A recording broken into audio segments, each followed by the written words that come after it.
Hello दोस्तों। आज के क्लास में हम लोग डीएलएड प्रथम सेमेस्टर के गणित विषय के राजन सीरीज का लघुत्तरी प्रश्न पढ़ेंगे।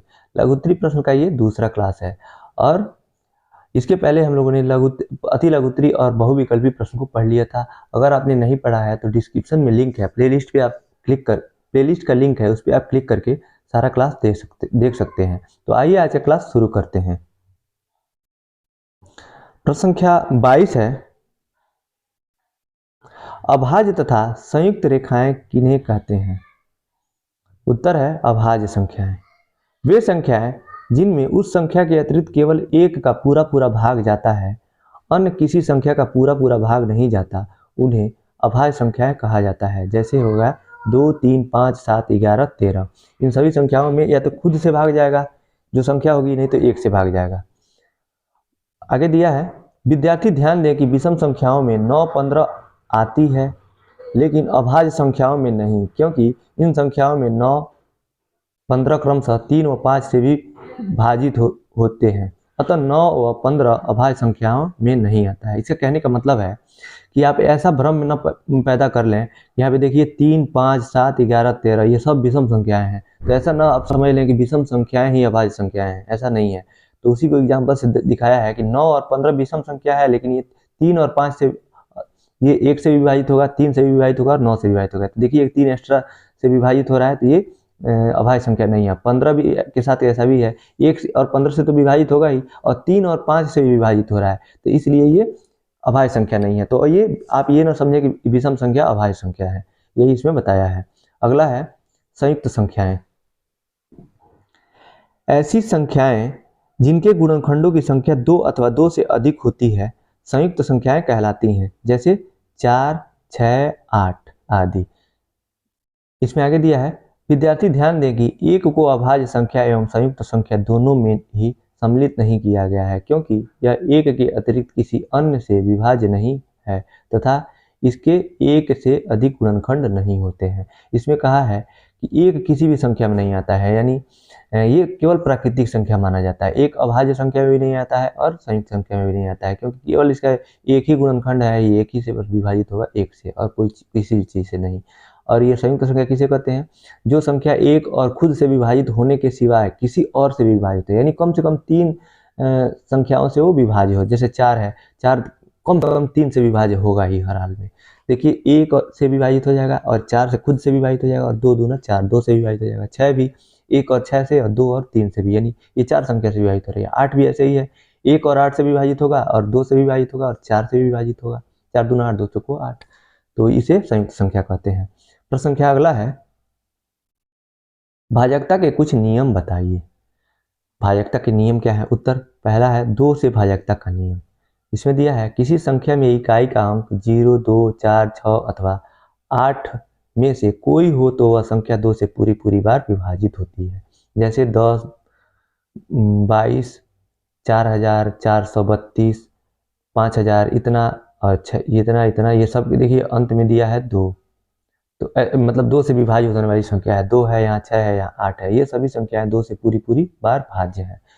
मतलब 2 से विभाज्यता का नियम होता है कि जिसका अंतिम वाला मतलब इकाई का अंक 2 से विभाज्य हो अथवा 0 हो तो वो 2 से विभाज्य होगी।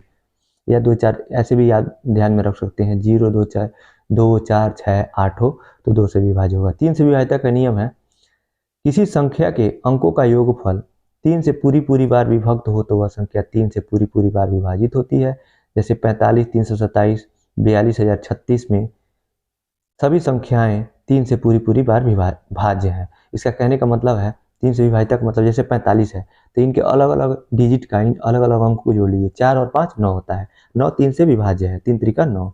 और अगला है 3, 2, 7, 3 दूना 6, 6, 7, 6 दूना 12, 3, 2, 6, 6 दूना 12, 1, 13, ये गलत दिया हुआ है, ये 3 से विभाज्य नहीं होगा। देखिए राजन सीरीज में बहुत ही गलत देता है, मैथ में तो खासकर बहुत ज़्यादा गलत दिया है, लेकिन जहाँ जहाँ गलत दिया है हम आपको बता देंगे। ये 3 से विभाज्य नहीं दिया है, लेकिन 3 से विभाज्यता के एग्जाम्पल में दे दिया है।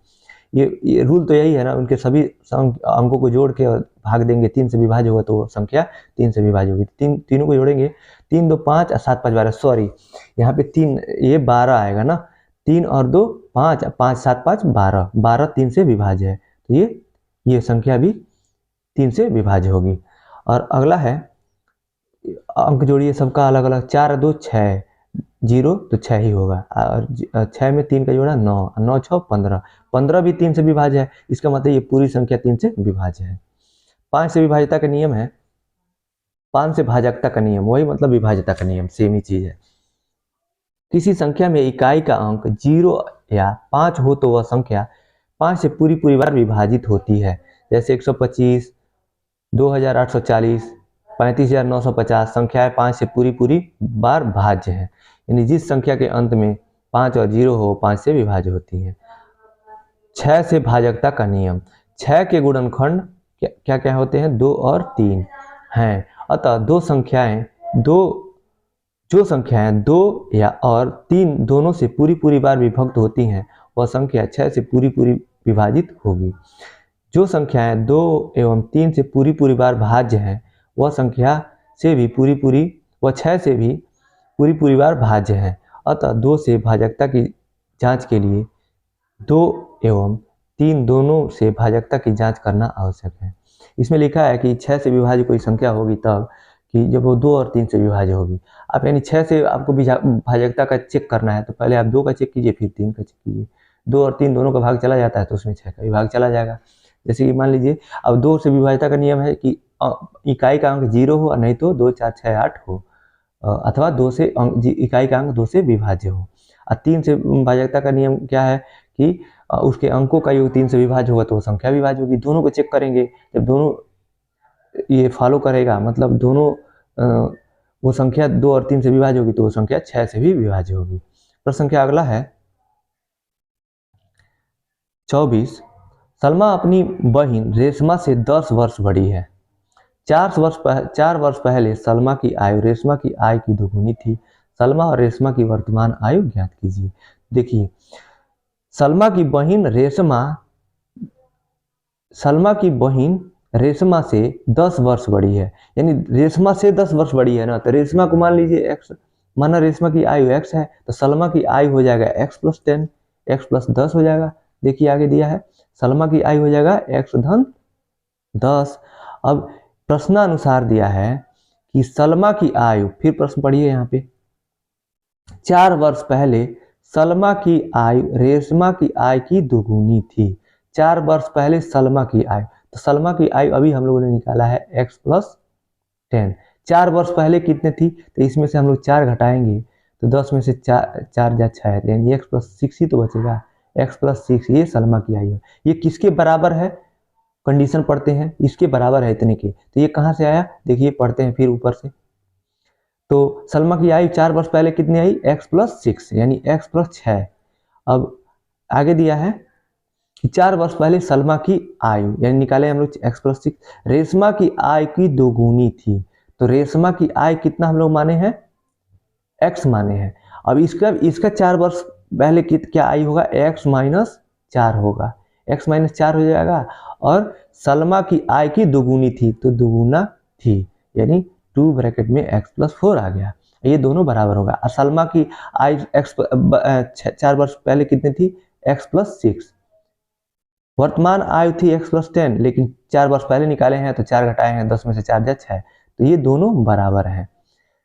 तो यही फार्मूला बनेगा, यही मतलब व्यंजक बनेगा, इसी को सॉल्व करेंगे। देखिए सलमा की 4 वर्ष पहले की आयु रेशमा की आयु x माने हैं, तो 4 वर्ष पहले ही ना, 4 वर्ष पहले जब ये भी जाएगी तो 4 वर्ष पहले ये भी तो जाएगी, x - 4 की दोगुनी थी, 2 × 2 से गुणा करेंगे, इसको सॉल्व करेंगे, x की वैल्यू आएगा, फिर सलमा और रेशमा की आयु निकल जाएगा। पूछा क्या है इसमें, पूछा है आप सलमा और रेशमा की आयु, दोनों की आयु पूछा है, तो निकाल लेंगे जो माने हैं।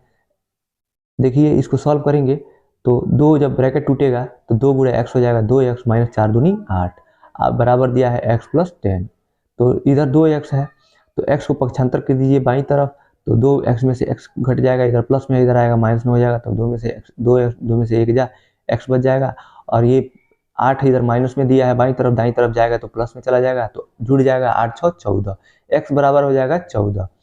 तो x क्या माने थे, रेशमा की आयु माने थे, तो रेशमा की आयु हो जाएगा x बराबर 14 वर्ष, और सलमा की आयु माने हैं x धन 10, तो x में 10 जोड़ देंगे 14 में 10 जोड़ेंगे 24 वर्ष। सलमा की आयु 24 वर्ष।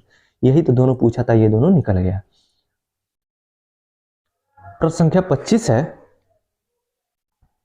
नीचे दिए गए चित्रों को देखकर निम्नलिखित प्रश्नों के उत्तर दीजिए। नीचे दिया हुआ चित्र है, ये वृत्त है और ये एक व्यास दिया हुआ है। व्यास में ये त्रिभुज बनाया है, जो कि ये और ये तीनों त्रिज्या हैं और ये दोनों जीवा हैं और ये केंद्र है। अब देखिए क्या क्या पूछता है इसमें। फिगर में पहला दिया है 3 त्रिज्याओं के नाम बताइए। तो केंद्र है O, केंद्र से परिधि को मिलाने वाली रेखा त्रिज्या कहलाती है। तो देखिए OA हो जाएगा, तो लिख देंगे आप OA, OC, OB। OA, OC और ऊपर एक है OB, ये 3 त्रिज्याएं हैं। दूसरा है 3 जीवाओं के नाम बताइए। 3 जीवा होता है किसी भी 2 बिंदु को मिलाने रेखा जीवा कहलाती है। वृत्त के परिधि के किन्हीं 2 बिंदुओं को मिलाने वाली रेखा जीवा कहलाती है। तो कहीं भी परिधि में यानी बाउंड्री पे कहीं 2 ठो आप बिंदु लेके कहीं भी मिलाएंगे तो वो जीवा कहलाएगी। तो देखिए कहाँ कहाँ मिला है। एक बिंदु A है, एक B है और C है। तो AB को एक मिलाया है, एक जीवा ये हो गया, और AC को मिलाया है, ये भी तो 2 बिंदु परिधि बाउंड्री पे मिलाया है परिधि पे, तो एक जीवा ये हो गया, और BC भी मिलाया है तो एक जीवा ये हो गया। तो इसका नाम लिख देंगे अब AB, BC, AC, ये 3 जीवाएं हैं। और तीसरा दिया है वृत्त के व्यास का नाम लिखिए। वृत्त का व्यास क्या है? जो केंद्र से होकर जाने वाली जीवा को व्यास कहते हैं। तो केंद्र O है, इसी को से होकर जाने वाली जो जीवा है AC, ये व्यास है, तो AC हो जाएगा। वृत्त का व्यास बराबर AC। अगला प्रश्न दिया है चौथा, वृत्त का केंद्र बताइए। वृत्त का केंद्र तो O दिया हुआ है, यहाँ पे जो बीच में होता है इसी को तो केंद्र कहते हैं। तो इसका आंसर लिख देंगे O। वृत्त का केंद्र O है। प्रश्न संख्या अगला है 26, यदि किसी वर्ग की एक भुजा 6 सेंटीमीटर हो तो उसका क्षेत्रफल ज्ञात कीजिए। तो वर्ग का एक भुजा दिया है तो क्षेत्रफल होता है भुजा स्क्वायर, हल है। वर्ग का क्षेत्रफल बराबर भुजा स्क्वायर। भुजा दिया है 6 सेंटीमीटर, 6 का स्क्वायर कर दिया, तो स्क्वायर किया तो 2 बार गुणा हो जाए, 6 गुणे 6, 6 के 36 वर्ग सेंटीमीटर सही उत्तर हो जाएगा। अगला प्रश्न है, फिर पिक्टोग्राफ आ गया। देखिए सेम प्रश्न जो पिछले क्लास में आया था वही आया है, लेकिन यहाँ हमने वहां बताया था आप 5 मान के कीजिएगा, यहाँ 5 मान के किया हुआ है। देखिए प्रश्न है, रमेश के एक बार आया है तो देख लेते हैं, पढ़ ही लेते हैं। रमेश के बगीचे में विभिन्न प्रकार के फूल के पौधे लगाए गए हैं। नीचे दिए गए सारणी में इन पौधों की संख्या दी गई है, इन्हें पिक्टोग्राफ द्वारा प्रदर्शित कीजिए। गुलाब, गेंदा, जूही, डहेलिया, रजनीगंधा, इनकी संख्या दिया हुआ है। तो आप इसमें बना लेंगे, चार्ट बना लेंगे एक। उसमें आप एक तरफ लिखेंगे फूलों के नाम, दूसरी तरफ यहाँ पे लिखेंगे फूलों की संख्या। ऊपर फार्मूला लिखेंगे पिक्टोग्राफ, 5 फूल बराबर एक चित्र ऐसा बनाएंगे। अब गुलाब के कितने फूल हैं? 30 फूल हैं, तो 5 से भाग दिया, 6 आया तो 6 बना दिया फिगर, 1 2 3 4 5 6। गेंदा के कितने हैं? 25 है, 5 से भाग दिया, 5 आएगा तो 5 फिगर बना दिया, 1 2 3 4 5 हो जाएगा। जूही के 10 हैं तो 5 दूना 10, तो दो फूल बन जाएगा। डहेलिया के 45 है तो 5 9 45, तो 9 बनेगा, 1 2 3 4 5 6 7 8 9। और रजनीगंधा के 15 फूल हैं तो 3 फिगर बनेगा, 5 से भाग देंगे 15 में तो 3 आएगा, तो 3 फिगर बन जाएगा। यही पिक्टोग्राफ हो जाएगा। इसको भी आप ध्यान में, एक पिक्टोग्राफ पूछता है, हर साल पूछता है।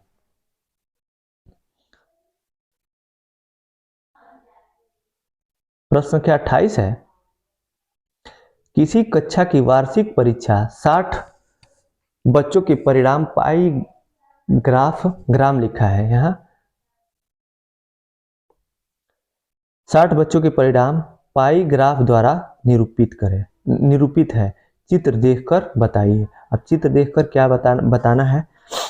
प्रश्न का उत्तर, द्वितीय श्रेणी के 125 180 अंश हैं और तृतीय श्रेणी के 90 हैं, अनुत्तीर्ण 30 अंश हैं और प्रथम श्रेणी के 60 अंश हैं। इतना हम लोग देख लिया। प्रश्न देखते हैं। पहला है, सबसे अधिक बच्चे किस श्रेणी में उत्तीर्ण हुए? तो सबसे अधिक बच्चे द्वितीय श्रेणी में उत्तीर्ण हुए। देखिए 180 डिग्री दिया हुआ है, लेकिन कितने हुए अगर जो ये भी पूछता तो आप निकाल देते। देखिए निकाला हुआ है कि 180 डिग्री तो दिया है, सबसे अधिक बच्चे द्वितीय श्रेणी में उत्तीर्ण हुए, इतना में आंसर आपका सही है, लेकिन आप निकाल दीजिए 60 का 180 ये वृत्त में कितने अंश होते हैं टोटल, मतलब पूरा 360 का होता है, ये घूमेंगे पूरा 360 होगा। तो 180 दिया है तो 180 बटे 360 गुणे अब कितना भाग निकालना है, 60 का कितना प्रतिशत है, मतलब कितने आएंगे, संख्या कितनी आएगा, तो 160 गुणे 180 बटे 360 कर देंगे। तो 180 से कट जाएगा 360 दो बार में, और 60 2 से कटेगा 30 बार में। तो 30 बच्चे द्वितीय श्रेणी में उत्तीर्ण हुए। और दूसरा पूछा है, दूसरा प्रश्न है, देखिए, प्रथम श्रेणी एवं द्वितीय श्रेणी में उत्तीर्ण बच्चों की संख्या का अनुपात ज्ञात कीजिए। तो प्रथम श्रेणी के तो द्वितीय श्रेणी के उत्तीर्ण बच्चों का अनुपात तो संख्या आ गया 30। अब केवल प्रथम का निकाल के अनुपात भाग दे दीजिए, आप अनुपात निकल जाएगा। तो दूसरा निकालेंगे, प्रथम श्रेणी में उत्तीर्ण बच्चे। तो प्रथम देखिए कितना डिग्री हुए हैं प्रथम श्रेणी में, यहाँ पे 60 डिग्री पाई ग्राफ में दिखाया गया है 60 डिग्री को। तो 60 बटे 360 गुणे 60 कर देंगे। ये 60 बच्चे थे और ये 60 अंश है कितना में, 360 में। तो 60 बटे 360 गुणे 60, तो 6 के 36 से ऊपर आ जाएगा, और 360 से 10 बार में कट जाएगा। लेकिन आप देखिए ऐसे काटिए, 1 0 से 1 0 कट गया, और 6 से 36 कटेगा 6 बार में, और फिर 6 से 60 को कटेगा 10 बार में। तो 10 बच्चे आ जाएंगे प्रथम श्रेणी में। अब इन दोनों का अनुपात पूछा है, प्रथम श्रेणी संबंध द्वितीय श्रेणी, तो 10 संबंध 30, दोनों देखिए 10 से कट जाएगा, 10 से कम में 10, 10 तिहाई 30, तो 1 संबंध 3 इसका सही उत्तर हो जाएगा। लास्ट में और जो हम अनुपात पूछता है तो बड़ा अनुपात आता है, और जो कटने वाला रहता है तो काट देते हैं, सिंपलेस्ट फॉर्म लिखते हैं, वही सही उत्तर होता है। प्रश्न संख्या 29 है, यदि एक वर्ग का क्षेत्रफल 225 वर्ग सेंटीमीटर है तो वर्ग की एक भुजा ज्ञात कीजिए। उत्तर, वर्ग का क्षेत्रफल बराबर होता है भुजा स्क्वायर। तो वर्ग का क्षेत्रफल दिया है 225 और भुजा स्क्वायर, तो करड़ी में 225 हो जाएगा, भुजा का मान निकालेंगे तो 225 किसका वर्ग है, 15 का, तो भुजा बराबर 15 सेंटीमीटर आ जाएगा, यही सही उत्तर होगा। प्रश्न संख्या 30 है, यदि x प्लस वाई बराबर 15, x माइनस वाई बराबर 10 हो तो x तथा y के मान ज्ञात कीजिए। उत्तर, x प्लस वाई बराबर 15 है, x माइनस वाई बराबर 10 है। अब दोनों को जोड़ दीजिए एक बार, और एक बार घटा दीजिए, मान निकल जाएगा, या फिर एक बार जोड़ दीजिए, एक निकल जाएगा, किसी एक समीकरण में उसका मान रख दीजिएगा। दोनों को जोड़ने पर देखिए, दोनों को लिख लिया, और दोनों को जब जोड़ेंगे तो चिन्ह तो बदलता नहीं है। तो देखिए यहाँ पे चिन्ह अलग है y और y का, ऊपर में प्लस है, नीचे है y माइनस में, तो कट जाएगा, और ये दोनों जुड़ जाएगा x। तो 2x बराबर इधर की भी संख्याएं जुड़ जाएंगी, 15 और 10 हो जाएगा 25, x बराबर हो जाएगा 25 बटे 2 यानी 12.5। अब 12.5 को समीकरण 1 में रख दीजिए तो y का मान निकल जाएगा। समीकरण 1 में रखने पर x प्लस वाई बराबर 15, यही तो समीकरण 1 है दिया हुआ है, और x का मान हम लोगों ने निकाला 12.5 रख दिया। यहाँ प्लस में है, बाई तरफ दाई तरफ जाएगा तो प्लस वाला चिन्ह बदल जाएगा, माइनस में हो जाएगा, तो y बराबर हो जाएगा 15 माइनस 12.5, तो y बराबर हो जाएगा 2.5। यही x और y का मान हो जाएगा, x का मान 12.5 और y का मान 2.5। प्रश्न संख्या 31 है, x प्लस वाई बराबर 6 तथा x इंटू एक्स गुणे वाई बराबर 5 हो तो x तथा y के मान ज्ञात कीजिए। उत्तर दिया है, x प्लस वाई बराबर 6 दिया है, x इंटू वाई बराबर 5 दिया है, तो x बराबर दिया है 5 बटे वाई। अब देखिए इधर जो दिया है, इधर जो ये सॉल्व किया है राजन सीरीज में, तो इससे भी आप कर सकते हैं। ये थोड़ा कंफ्यूजन है, मतलब मैं सिंपलेस्ट फॉर्म इसका लेके आया हूँ। अब ये भी, इसको भी देख लीजिए पहले, देखिए पहले, उसके बाद इधर वाला देखिएगा। देखिए पहले ये x का मान निकाला है y के फॉर्म में, 5 बटे y, तो अब समीकरण 1 में रख दिया है, जिससे ये द्विघात समीकरण बनेगा। द्विघात समीकरण से y का मान निकलेगा, y का मान जब निकलेगा 2 ठो, इन दोनों को फिर समीकरण किसी में भर देंगे, एक में रखेंगे, तो फिर से उसका मान निकल जाएगा, x का 2 मान निकल जाएगा। तो देखिए y का x समीकरण 1 था, x प्लस वाई बराबर 6, तो x की जगह पे 5 बटे वाई रखा है, तो 5 और ये हर हो जाएगा 5, और सब में गुणा करेंगे तो इसका 5 आधान यहाँ पे गुणा हो जाएगा y में, वाई स्क्वायर, और इसको पक्षांतर कर देंगे इस हर को, तो उधर 6y हो जाएगा। 6y को अपने तरफ लाएंगे तो माइनस में हो जाएगा, x square minus 6y plus 5। मध्य पद को तोड़ेंगे तो कौन से दो ऐसे पद हैं जिनके गुणा करने पे 5 आए और जोड़ने घटाने पे 5 आए, तो 5 धन 1 हो जाएगा। लेकिन पहले माइनस चिन्ह है तो दोनों में माइनस हो जाएगा, तो x square minus 5y minus y plus 5 हो जाएगा। पहले पद में y कॉमन है तो y माइनस 5, और दूसरे में -1 कॉमन है, -1, y माइनस 5 हो जाएगा चिन्ह के साथ बराबर 0। तो एक ब्रैकेट में पहले पद में देखिए y माइनस, इन पूरे में y माइनस 5 कॉमन है, y माइनस 5 कॉमन लिया तो पहले पद से y बचा, दूसरे पद से -1 बता। तो एक ब्रैकेट में y माइनस 5 और दूसरे ब्रैकेट में y माइनस 1 बराबर 0 हो जाएगा। तो y की वैल्यू आ गया, पहले लिखेंगे y माइनस 5 बराबर 0 तो y बराबर 5 आ जाएगा। अब दूसरी बार लेंगे y माइनस 1 बराबर 0 तो y बराबर 1 आ जाएगा। अब इन दोनों के मान समीकरण 1 में रखेंगे, देखिए रखा हुआ है। जब y बराबर 5 तो x बराबर होता आ जा रहा था y बटे 5 आ रहा था, तो y का मान 5 है और नीचे 5 है, y बटे 5 होगा 1 हो जाएगा। जब y बराबर 1 है तो 5 बटे 1 5 हो जाएगा, तो ये दो मान हो जाएंगे। और इससे सिंपलेस्ट फॉर्म है, मतलब इससे आसान है। आप देखिए कि x सूत्र आप देखेंगे कि x माइनस वाई का फार्मूला होता है, x माइनस वाई का होल स्क्वायर होता है x square plus y square minus 2xy होता है। और x इसको आप लिख सकते हैं x प्लस 2 का होल स्क्वायर अब माइनस 4xy लिखेंगे तो x प्लस वाई का होल स्क्वायर होता है x square plus y square plus 2xy। लेकिन यहाँ पे लाना है -2xy ना, तो -2xy लाने के लिए x प्लस वाई का होल स्क्वायर में से -4xy को घटा देंगे तो लास्ट में जो +2xy आता है उसको घटा के वो जब माइनस में 4 रहेगा तो प्लस वाला 2 घट के माइनस में 2 हो जाएगा। तो ये फार्मूला आ जाएगा। देखिए x माइनस 2 का whole square, x minus y का होल स्क्वायर हो जाएगा x प्लस वाई का होल स्क्वायर माइनस 4xy। तो ये x प्लस वाई का और -4xy का फार्मूला दिया हुआ है, मतलब का मान दिया हुआ है। तो हो जाएगा x माइनस वाई का होल स्क्वायर बराबर x प्लस वाई का मान है तो इसका होल स्क्वायर बचा के 36 लिख देंगे, और x इंटू वाई का मान दिया है 5 तो 4 गुणे 5 लिख देंगे। तो 36 में से 5 को 20 घटेगा तो 16 आ जाएगा। x माइनस वाई का होल स्क्वायर आ जाएगा 16। अब करड़ी में जब 16 जाएगा केवल x और y का मान निकालेंगे तो 4 आ जाएगा, 4 चौको 16। अब दिया हुआ है x माइनस वाई का मान 4 आ गया, x प्लस वाई का मान 6 दिया हुआ है। अब दोनों को एक बार जोड़ दीजिए, तो दोनों को जोड़ेंगे तो देखिए y का मान अब ऊपर वाले में माइनस में दिया है, y नीचे प्लस में दिया है, तो ये दोनों कैंसिल हो जाएगा और x जुड़ जाएगा। 2x बराबर 4 और 6 10 हो जाएगा, तो x बराबर 5 आ जाएगा। अब इसका मान x का मान समीकरण 1 में भर दीजिए। समीकरण 1 दिया था x प्लस वाई बराबर 6, तो x का मान 5 आया है, 5 रख दिया, अब y बराबर 6, तो y इधर प्लस में है 5 तो दूसरी तरफ दाईं तरफ जाएगा तो माइनस में हो जाएगा, तो y बराबर हो जाएगा 6 माइनस 5 बराबर 1। यही सही उत्तर हो जाएगा। आप ऐसे भी कर सकते हैं, ये बिल्कुल सही उत्तर होगा। ये थोड़ा आसान है, आप ऐसे भी कर सकते हैं, ये भी आसान है। और जो आप द्विघात समीकरण आता है तो इसी के इसका अगला प्रश्न है, पटरी और प्रकार की सहायता से 90 अंश का कोण बनाइए। ये प्रश्न देखिए 2019 और 23 में पूछा हुआ है। इसके पहले हम लोगों ने सीखा है 60 अंश का कोण बनाना और 120 अंश का कोण बनाना। तीन ही कोर्स में है, 60 अंश का कोण, 90 अंश का कोण और 120 अंश का कोण पटरी और प्रकार की सहायता से बनाइए और रचना कीजिए। ये तीनों कोर्स में है, तीसरा आ ही गया है, आप तीनों पढ़ ले रहे हैं। एक आता है हर साल। देखिए इसमें पहले रचना दिया है, तो पहले रचना ना देख के फिगर देखते हैं। सबसे पहले क्या करेंगे, आप AB एक रेखा खींचेंगे और किसी भी एक माप का चाप लेकर बिंदु A को केंद्र मारकर एक चाप ऐसे काटेंगे, और जो कि AB को बिंदु C पे काटेगा। फिर अब C को केंद्र मानकर उसी चाप का 2 चाप काटेंगे, जो कि बिंदु चाप को D और E पे काटता है।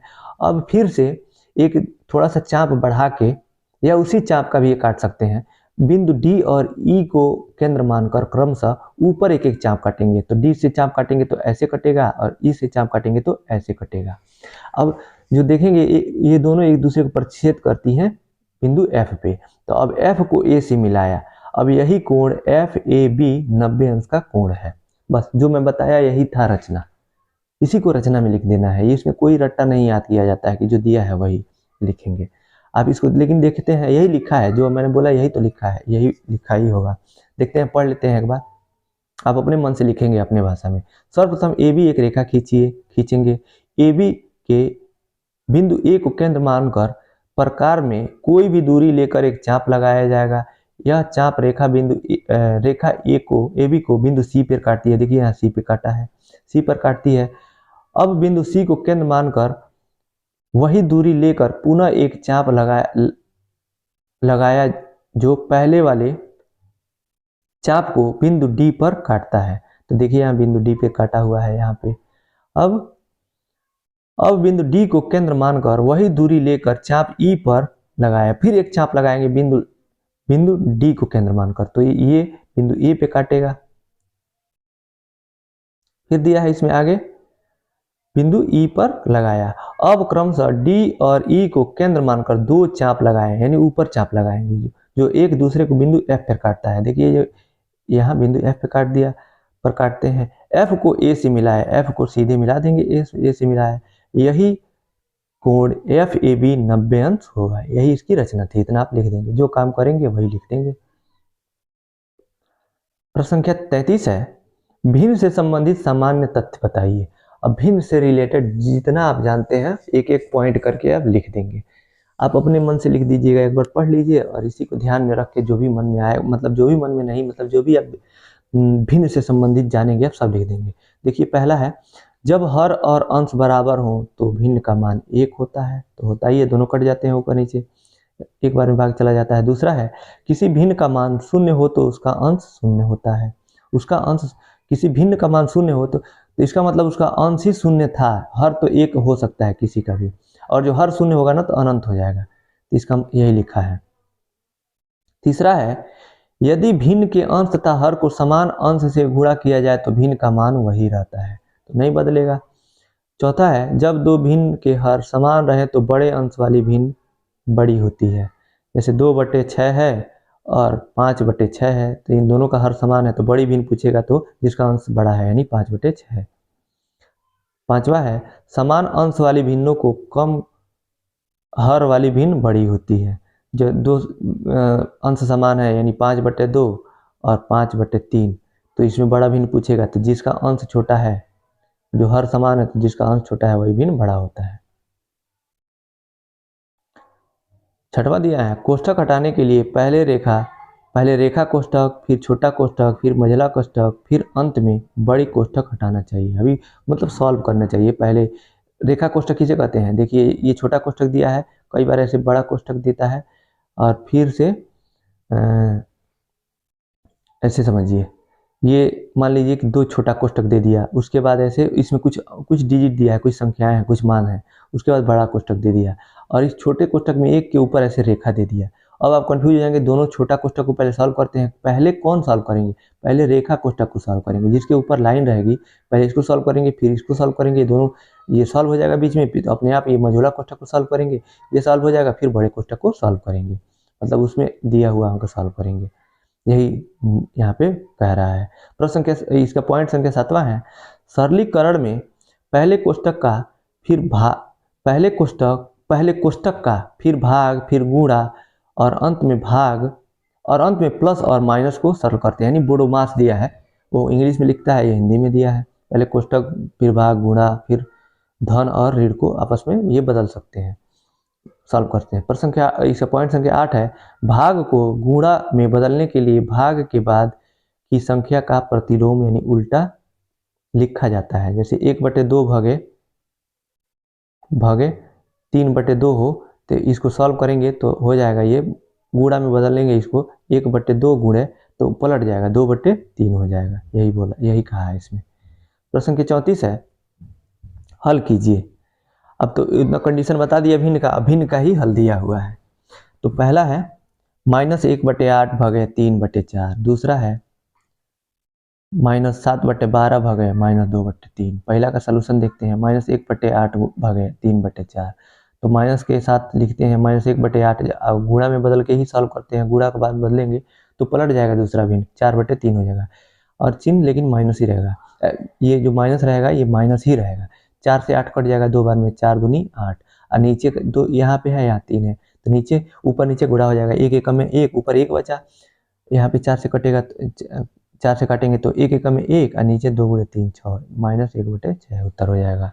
दूसरा है -7/12 भागे 2/3, तो -7/12 गुणा में बदल के इसको पलट देंगे तो 3/2 हो जाएगा। लेकिन देखिए यहाँ पे दोनों के पहले माइनस चिन्ह है, तो माइनस चिन्ह का गुणा होता है तो प्लस हो जाता है, तो ऊपर नीचे गुणा कर लेंगे। तो गुणा करने से पहले आप काटेंगे, देखिए कट रहा है, 3 चौको 12 है, 3 चौको 12 है, 4 बार में कट जाएगा। ऊपर नीचे आप गुणा करेंगे तो ऊपर हो जाएगा 7, 7 एकम में 7 और नीचे यहाँ पे 12 3 बार में कटा है, 4 बार में कटा है तो 4 दूनी 8 हो जाएगा, 7/8 इसका सही उत्तर हो जाएगा। प्रश्न संख्या 35 है, 500 का 3 वर्ष का 12% वार्षिक ब्याज की दर से साधारण ब्याज ज्ञात करो। देखिए यहाँ सब कुछ दे दिया है, केवल फार्मूले में रख देना है। 500 का यानी मूलधन दिया है 500, समय दिया है 3 वर्ष, दर दिया है 12%। साधारण ब्याज का सूत्र होता है साधारण ब्याज बराबर समय बराबर मूलधन गुणे दर गुणे समय बटे समय, या समय गुणे मूलधन गुणे दर बटे समय। अब सबका मान रख दिए, समय दिया है 3 वर्ष और मूलधन 500 गुणे 12% बटे 100, 2 जीरो से 2 जीरो कैंसिल हो जाएगा, 12 पच्चीस 60, 36 18, 180 सही उत्तर हो जाएगा। प्रश्न संख्या 36 है, बोडोमास का सवाल आ गया। 18 माइनस बड़े कोष्टक में 14 धन मझोले कोष्टक में 16 माइनस छोटे कोष्टक में 18 माइनस 5 का मान ज्ञात कीजिए। सबसे पहले छोटा कोष्टक को सॉल्व करते हैं।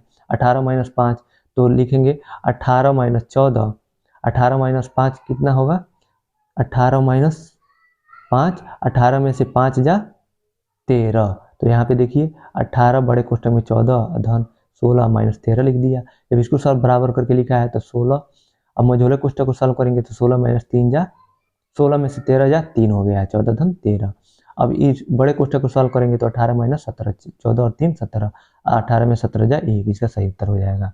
प्रश्न संख्या 37 है, -5 माइनस ब्रैकेट छोटे कोष्टक में माइनस 45 भागे माइनस 15 धन -3 गुणे 5, या माइनस माइनस देख के कंफ्यूज नहीं होंगे।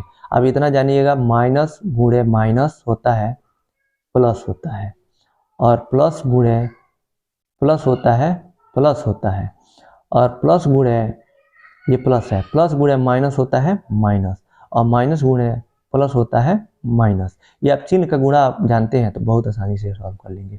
देखिए -5 है और माइनस -45 है, ये प्रश्न सेम लिख दिया। उसके बाद से -5 और ये माइनस का माइनस से गुणा होगा तो प्लस होता है, तो यहाँ 45 हो जाएगा। ठीक है, फिर गुणा ये भाग है, भाग को गुणा में बदल के, अब जब भाग को गुणा में बदल देते हैं तो भिन्न बदल उल्टा हो जाता है। देखिए इसको -15 को लिख सकते हैं, प्रश्न में जो दिया है -15/1, किसी भी के नीचे 1 लिखा जा सकता है। तो जब इसको गुणा में बदलेंगे तो 1/15 हो जाएगा, तो गुणा में बदल के -1/15 कर दिया है। और इसमें जो प्लस है इन दोनों को गुणा कर दिया है, 3 गुणे 5 हो जाएगा -15। तो इसको सॉल्व करेंगे तो -5 और दूसरा ये जो है इतना ये गुणा में है तो 15 से कट जाएगा 45, 15 तियां 45, लेकिन ब्रैकेट के अंदर माइनस है और ब्रैकेट के बाहर प्लस है, तो गुणा होगा तो माइनस हो जाएगा। तो 15 तियां 45, तो -5 -3 आ जाएगा, लास्ट में -15 दिया है। आप सबको जोड़ दीजिए, सबका चिन्ह बराबर है, तो 15 5 20 और 3 23, -23 उत्तर हो जाएगा इसका। प्रश्न संख्या 38 है, x ब्रैकेट में into y minus z plus y bracket में z minus x plus z bracket में x माइनस वाई को सरल कीजिए। अब सबका ब्रैकेट हटा के गुणा कर दीजिए जो ब्रैकेट के पहले है। तो ये प्रश्न लिख दिया है सेम। जब इसको गुणा करेंगे तो देखिए यहाँ पे x into y x y minus x z और आगे है प्लस वाई जेड हो जाएगा, y में z का गुणा होगा तो वाई जेड, और फिर माइनस दिया है माइनस के y यानी एक्स वाई हो जाएगा, और जेड एक्स हो जाएगा प्लस जेड एक्स, और यहाँ पे गुणा होगा जेड से वाई में तो माइनस वाई जेड हो जाएगा। अब देखिए सबका अपोजिट आया हुआ है इसमें, पहला है प्लस एक्स वाई और यहाँ पे माइनस एक्स वाई है, ये दोनों कट जाएगा। यहाँ पे माइनस एक्स जेड है और यहाँ पे जेड एक्स जेड है। अब इसमें चर को आगे पीछे मतलब लिख सकते हैं, चिन्ह मतलब जेड एक्स को एक्स जेड भी लिख सकते हैं। तो यहाँ पे एक्स जेड है, यहाँ जेड एक्स है, दोनों सेम है, कट गया, चिन्ह के साथ अलग है। और यहाँ पे वाई जेड है प्लस में, यहाँ पे जेड वाई है माइनस में, ये दोनों कट गया, तो इसका मान 0 हो जाएगा। प्रश्न संख्या 39 है, एक साइकिल 1800 रुपये में बेचने पर 10% की हानि हुई, साइकिल का क्रय मूल्य क्या होगा? तो उसका 10% की हानि हुई, तो यानी वो साइकिल कितने % में बेची गई, मतलब उसका मूल्य कितना निकला, ये 1800 कितना है, 90% है। 10% की तो हानि हो गई है उसको एक साइकिल बेचने पे, तो उसका जो विक्रय मूल्य है जो 1800 वो कितना परसेंट है, 90% ही है। तो मिला है उसके दाम का 90% ही मिला है, 1800 रुपये दाम मिला है उसको, रुपये मिले हैं। और 10% की तो उसको घाटा हो गया है। तो x का 90% बराबर 1800, इसी को सॉल्व करेंगे उत्तर आ जाएगा। तो देखते हैं इसका हल दिया है। बेचने की कीमत 1800 है, हानि प्रतिशत 10% दिया है, माना साइकिल का क्रय मूल्य x है, तो x का 90% यानी 90% में ही बेचा गया है, 10% हानि हो गई है, तो x का 90% बराबर 1800। तो 90% परसेंट को का मतलब होता है 100 से भाग, तो x का 90/100 बराबर 1800 हो जाएगा। तो अब काटिए यहाँ पे,